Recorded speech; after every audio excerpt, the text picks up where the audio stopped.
Había moito tempo que o vampiro Ladislao quería ir ao dentista. Así pois, unha noite ergueuse moi decidido, transformouse en morcego e voou até a praza. Achegouse á comisaría e preguntou pola clínica.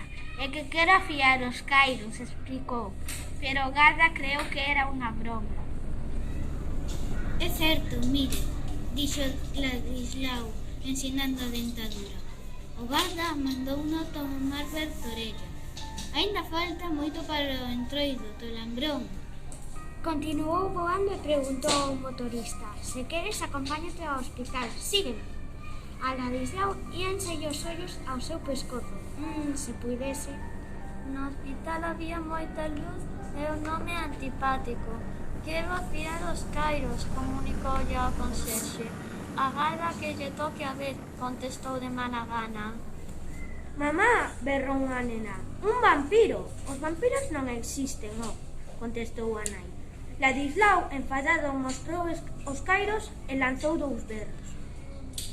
Cando lle tocou a vez, Ladislao entrou na consulta. O dentista puxo mala cara ao ver o paciente. Eu só quería afiar os cairos, bisbou o vampiro. Pero ao dentista non lle gustaban os vampiros e a Ladislao saiu da consulta tal como entrara. Entristecido, transformouse en morcego e regresou a casa. Tiña fame e pediu unha pizza con moito tomate. De boa gana mordería o pescozo do repartidor, mais o rapaz desapareceu a fume de carozo. Mentres comía a pizza, chamaron á porta. Son o director de cine e necesito un vampiro, explicou o home. Ladislao aceptou de sair de actor nunha película de medo. O vampiro intentaba prender o papel, pero era difícil. Aínda por riba, mirando o pescozo da actriz, pensaba: e como a vou morder tan flaca como está?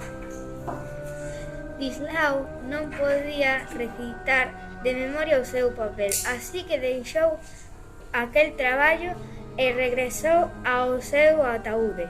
Vaya desastre e todo por non ter uns bons callos.